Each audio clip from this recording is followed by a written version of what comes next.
There's an unbreakable principle in international commerce. Never try to take a market captive unless you actually dominate its supply. Donald Trump just violated that principle, and Mark Carney is making him regret it in the most surprising arena possible.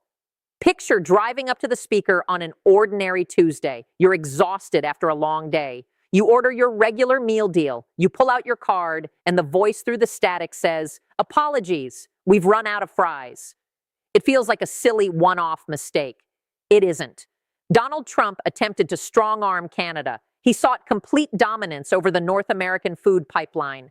He insisted Canada hand over its agricultural shipments on his precise conditions, backed by the threat of devastating tariffs. He approached it like a 1980s property deal. Mark Carney never flinched. Rather than trading barbs on television, Canada's Prime Minister executed one understated, mathematically crushing decision.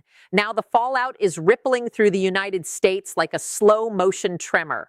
Over the next few minutes, I'll explain exactly what shifted, which groups freaked out first, and why this strange clash over potatoes is about to affect your budget, your portfolio, and your everyday routine in ways no one anticipated. Here's what just unfolded. 48 hours ago, Donald Trump stepped to a lectern in Washington and declared a broad new executive action. He accused Canada of inflating prices on farm goods sold to American purchasers. He charged that America was being exploited by its nearest partner. Then he zeroed in on potatoes. To someone unfamiliar with the numbers, it sounds absurd. A world power starting a battle over a tuber. Yet the American quick service restaurant sector depends on an enormous, unseen, ultra-efficient corridor of frozen fries, hash browns, and processing potatoes moving southward from Canadian growing regions. We're talking Prince Edward Island, New Brunswick, Manitoba, Alberta. Trump called for a strict ceiling on Canadian export pricing. He warned of a punishing 100% tariff at the border unless Ottawa complied at once. He wanted a clear victory. He wanted to appear as the hard-nosed leader compelling America's neighbor to underwrite U.S. fast food giants. He anticipated Ottawa would fold. He expected a frantic, begging call from the Prime Minister. That call never came. Instead, Prime Minister Mark Carney chose a completely different path. He issued no furious press release. He didn't promise legal action through global tribunals. Carney simply directed the Canadian Food Inspection Agency, the CFIA, to launch an immediate, thorough examination of every outgoing agricultural consignment to guarantee full 100% adherence to phytosanitary regulations. Every truck, every rail car, every container. They never formally sealed the border. They merely reduced the flow. Dramatically. Within hours, the precision-engineered supply network broke. You have to grasp how razor-thin the American food distribution system truly is. Quick service outlets don't keep giant freezers stocked with weeks of backup. They operate on just-in-time replenishment.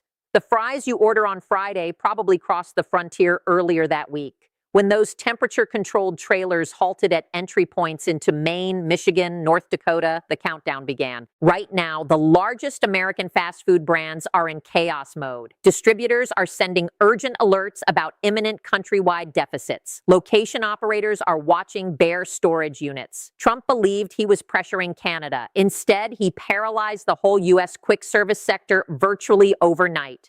You may be thinking, it's only potatoes. Surely the United States produces plenty domestically. How serious can this get?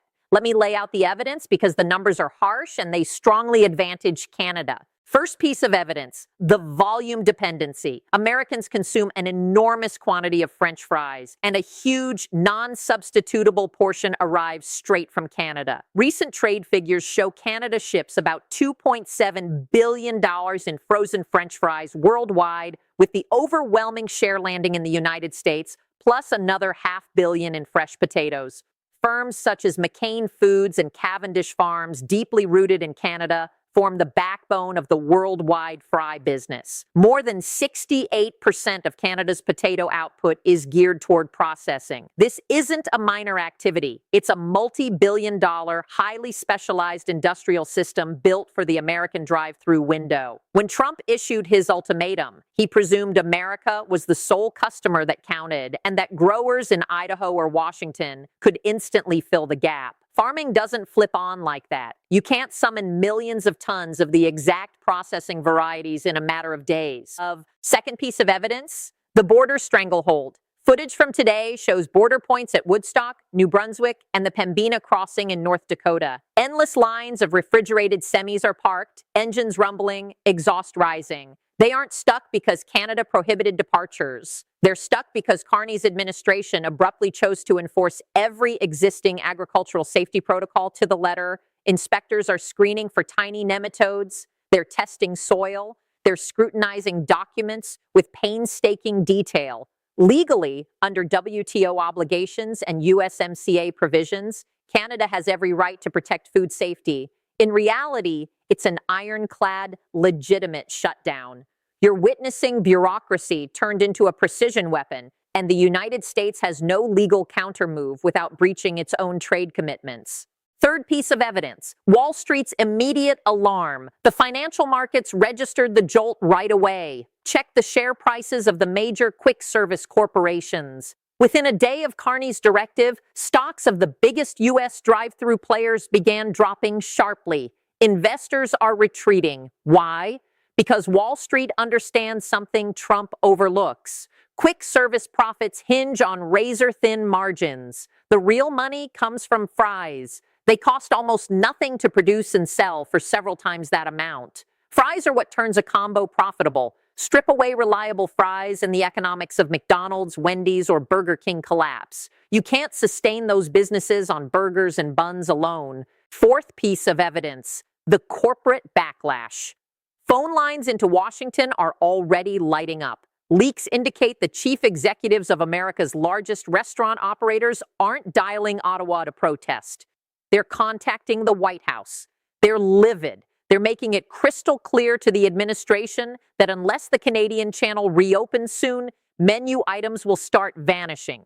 They'll have to post notices at drive-through windows telling frustrated, hungry customers why their go-to affordable meal has disappeared. Trump wielded the tariff like a club. He expected it to crush Canadian resistance.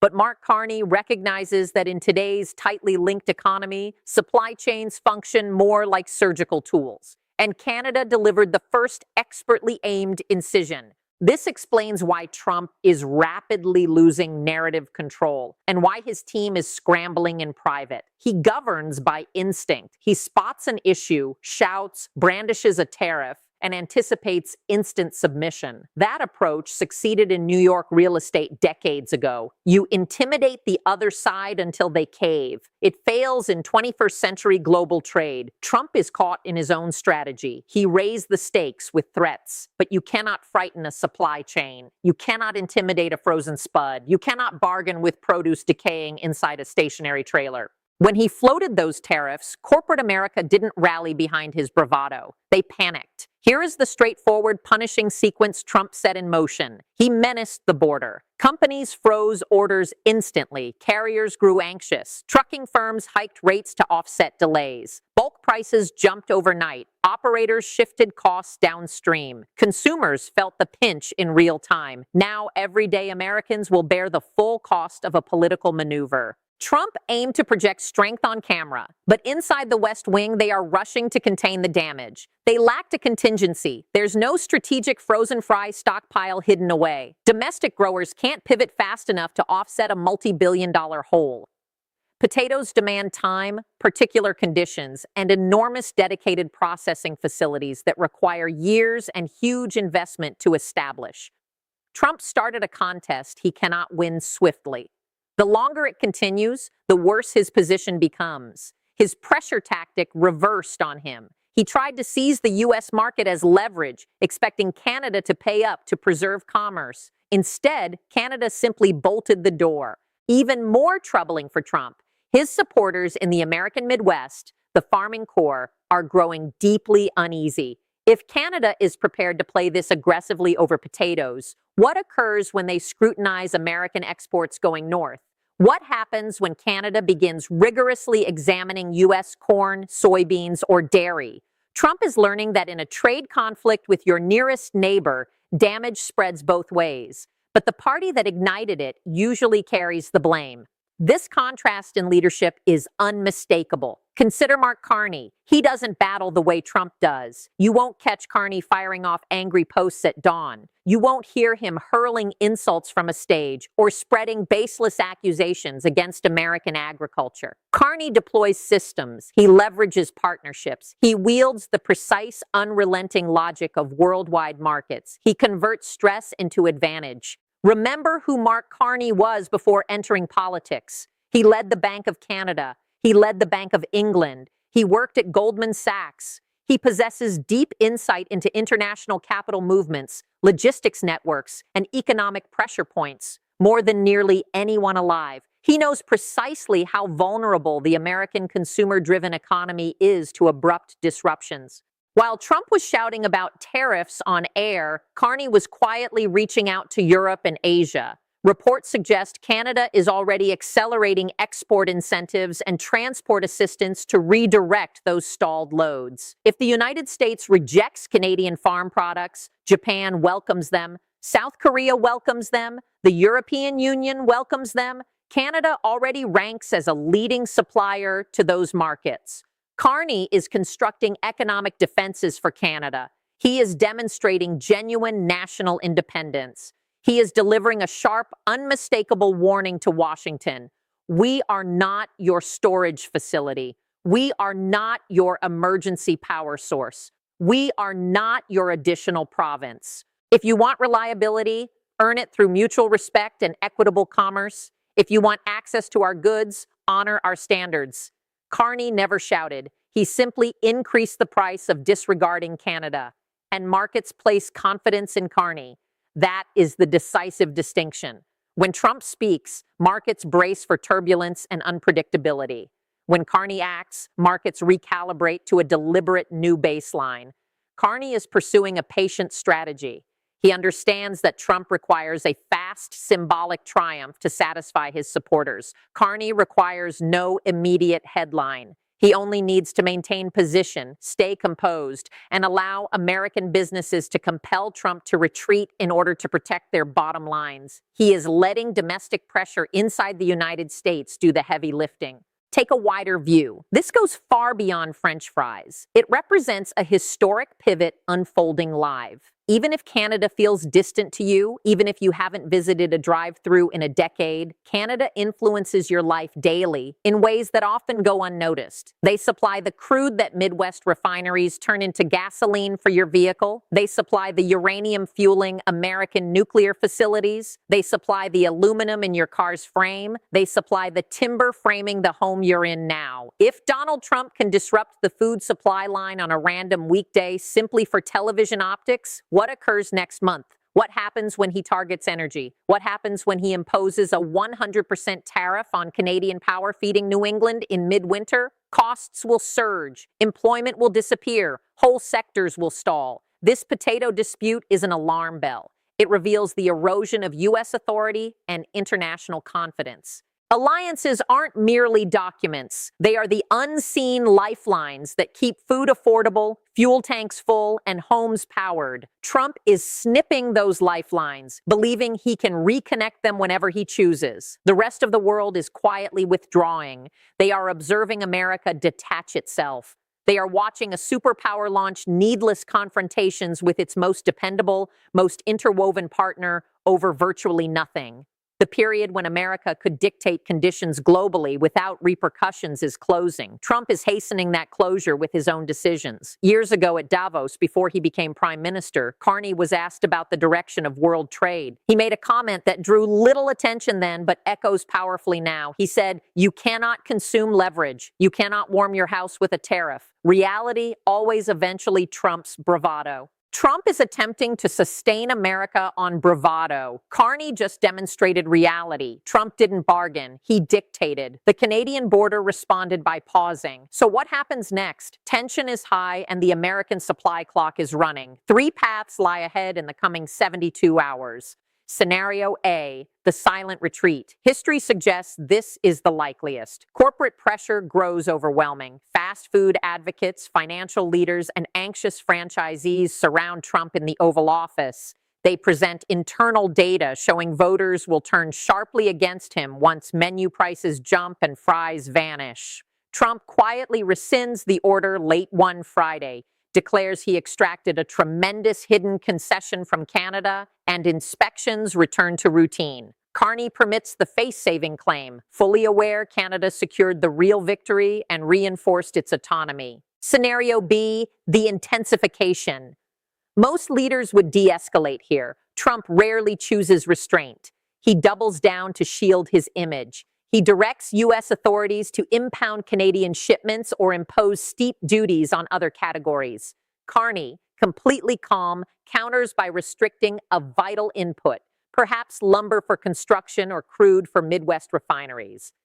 The disagreement escalates from a regional food squeeze into a broad economic emergency, pushing both nations toward recession just before elections. Scenario C, the permanent shift. Canada concludes the United States is no longer a dependable counterpart. Carney finalizes large, accelerated agricultural agreements with the European Union and Indo-Pacific partners. Canadian supply networks and processing capacity are redirected away from America for good.